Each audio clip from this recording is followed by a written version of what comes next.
Exclusive. Asante Kotoko. Impefo eya nshiseye. Se communication team no. Ombete foforo. Asante Kotoko communication team no. On se omo pao empefo enum bi. Se omo promo Kotoko matches. Ana yewura nana Kwame Dankwa na odimu akotene pa ofadu na ono so ka ho twum eka ho ena mpefo mienu bi eka ho a na omuboma omuyenum na omu promo Kotoko matches na hesanse yewura nana Kwame Dankwa akwakodi Oko United ntino adaje ni ho eniti omu ba begu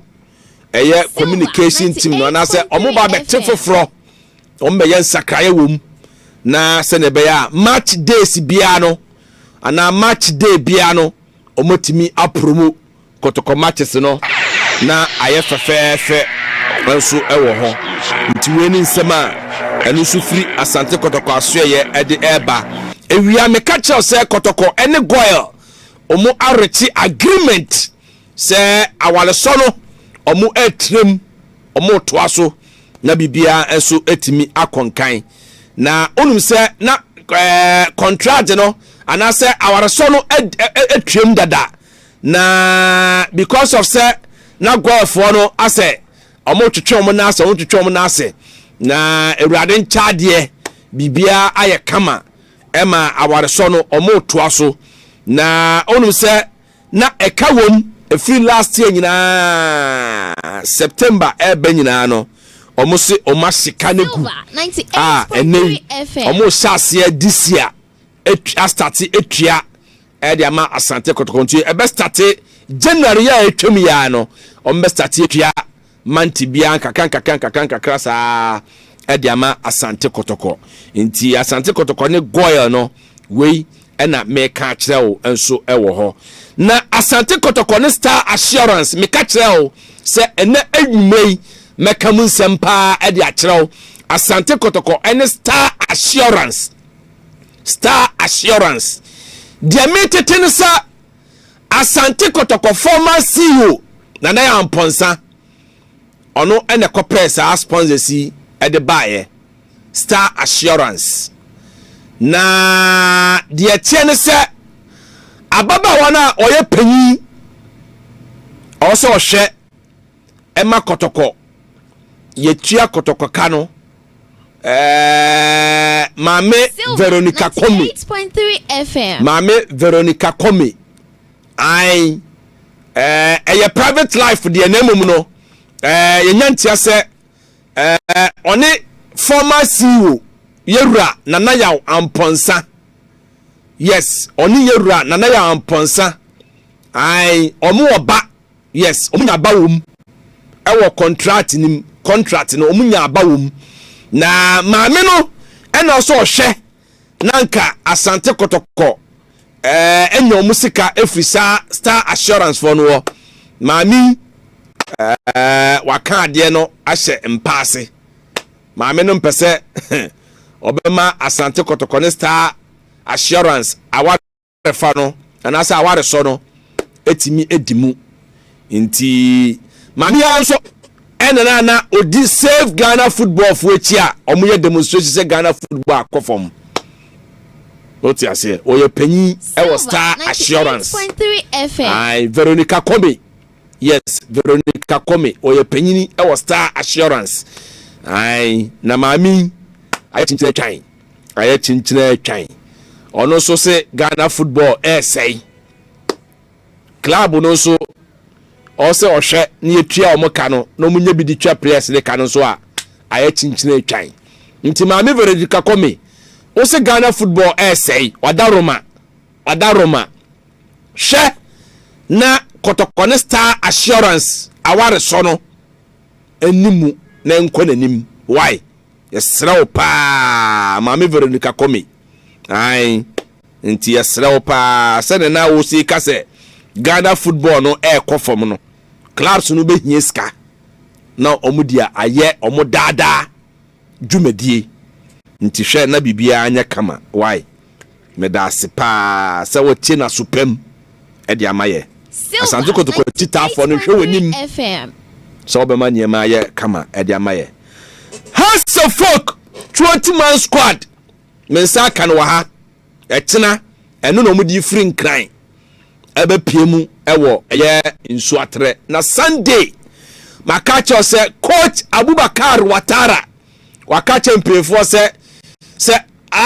House of Folk ebe tu kwan bia omunko 2 days before omunko 2 days before ompe a day before so House of Folk ebe call Longenia eye 2 days before the game eno no wakache mpefo no nti emrantie ni ai goalkeeper siamienu yes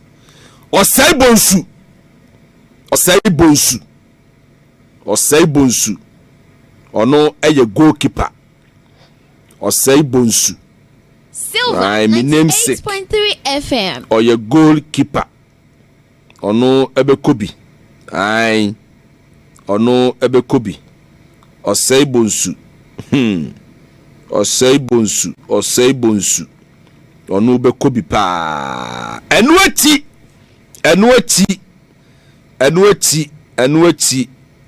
ai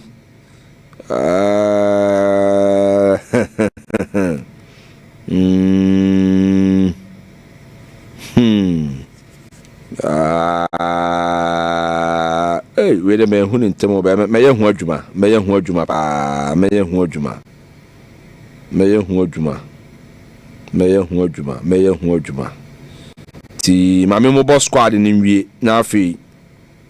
ye hu se niema asi etie enso ewa ha aha abantia ne din ade Osei Kojo Bonsu onu ye goalkeeper obekobi 98.3 onu Richard Ata omumie na 2 goalkeepers tienie pa omumie nu na 2 goalkeepers yes yaw amankwa befi obekobi yaw amankwa befi ebekobi David Opon Afrane Livicious Ata ebekobi Suraj Sedu ebekobi Martin Kari ebekobi Enoch Esubanten ebekobi Isaac Frimpong ebekobi Raphael Amponsa ebekobi Salim Adams ebekobi Glad Otanga obekobi Hamza Isa no no de wan kobi ha na beko ono o sheshe goals no on kobi sei ojinemu pa Salifu Ibrahim she ono so ya assist on kobi sei Kofi Agbesima Thomas Winimi Inso Apatasi Kasim Sise Linda Ntanji ena Dennis Nkrumah Kosa weni mrantie eduonu 20-man squad Erade adoma echina samre House of Folk upon training ewo Pobiman nti Erade adoma echina omebu omuketem pa na omo aba bepiemu ewo ometwam wokumase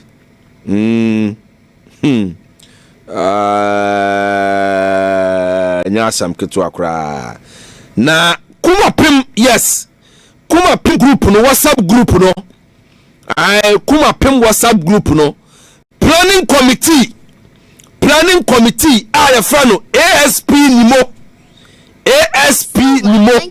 yes Osia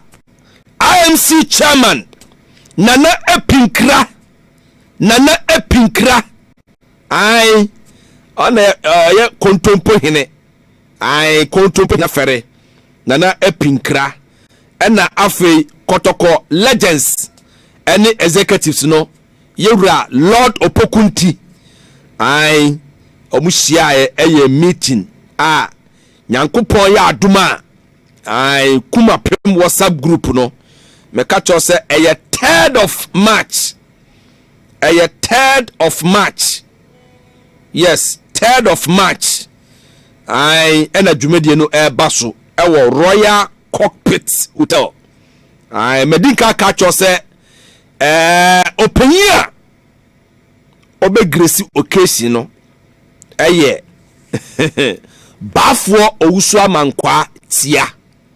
bafo owusu amankwa the 98.3 FM. Yes, bantama hene ai ono ena ekwa ko grace occasion no nti dwumedie no sa pepepe ena esitie enso ewo ho ai nti monhye no so pa na bibia so entimi enko enkan enso emfa maye nti eyesa enete na die tie nie Asante Kotoko Shadrack me forward ade bia mawo me srewa meye hu adwuma meye hu adwuma pa masandi ade bia mawo nti wadaroma why me be sorry a meye hu adwuma pa na aye fefefe Chama Pius, yes, utie o hweye efri dua ankwanta dua ankwanta circle na 98.3 ye be bie no ho no ona oda no me refi circle number no Chama Pius dua ankwanta ye che obi bia oho bia yes ye che obi bia oho bia na bibia anya fe enso ewo ho nti sa enete enti Asante Kotoko, yes, Asante Kotoko makacha o se emrante ni bi ebe mesi game ni china big blue ade ma Asante Kotoko as usual 2 goalkeepers. Goalkeeper Moise Poite ono etina 20-man squad no ni di ka ho one Frederick Asare goalkeepers 2 goalkeepers ena etina obehu omo se omo ka team no 98.3 FM. Yimanu Okote oka ho Samuel Asamoah eka ho John Tedeku eka ho Bernard Sunua eka ho Kalu Watara Kalu mamen ka bibi nchirawo Kalu ai yo etina Kalu Watara oka ho Enoch Morrison eka ho Enoch Morrison eka ho Sharif Muhammad defender eka ho Sharif Muhammad Prince Opo, yes, one of Free Carries Academy buyer no ono so eka ho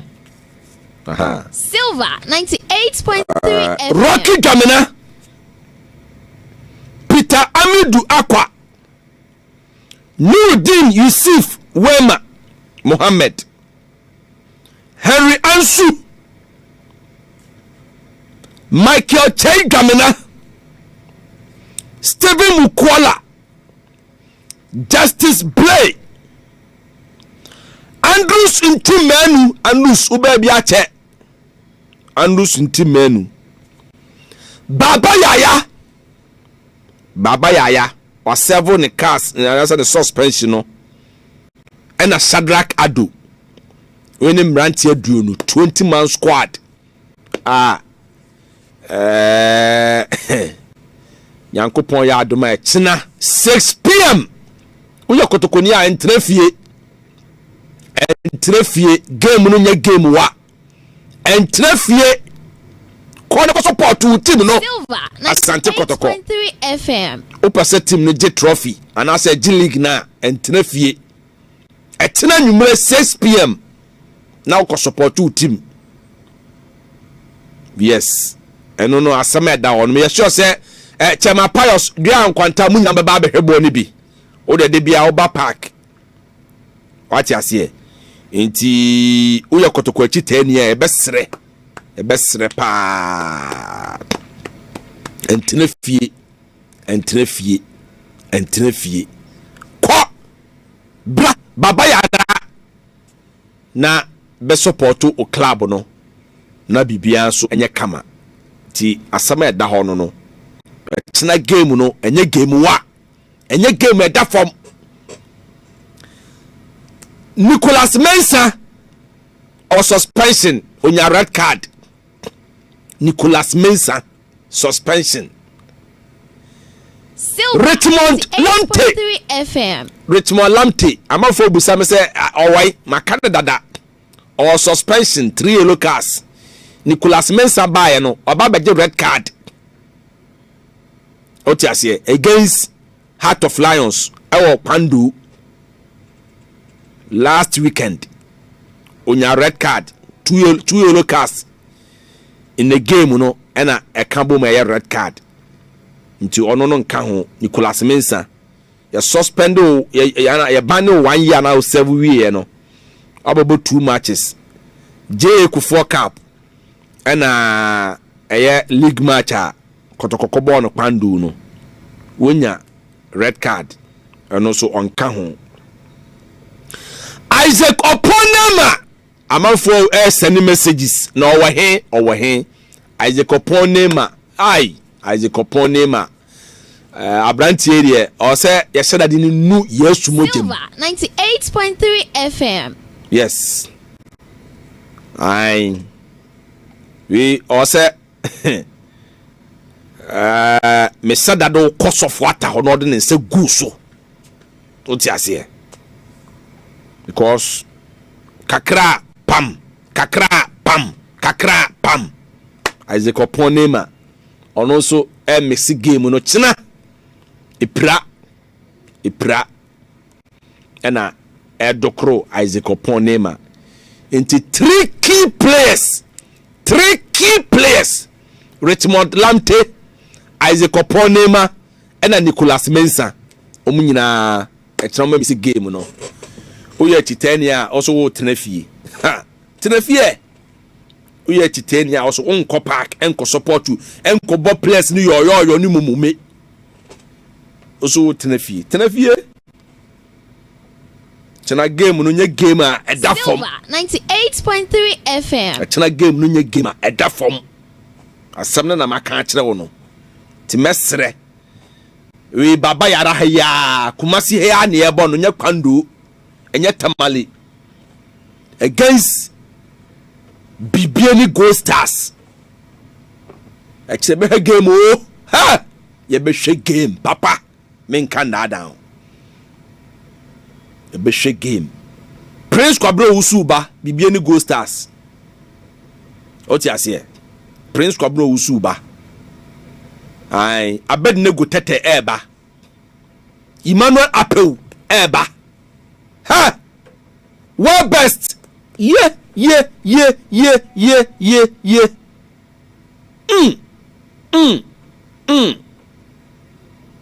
Free kick expert. Kaish. Achana game no there. Silver 98.3 FM. Eya wow lie. Achana game no ommesepe eya wow lie. Oya Kotoko ni na so betena fie pe eya wa lie eya wa lie enye game a eda form kra chira game no enye game a eda form kra men kan da down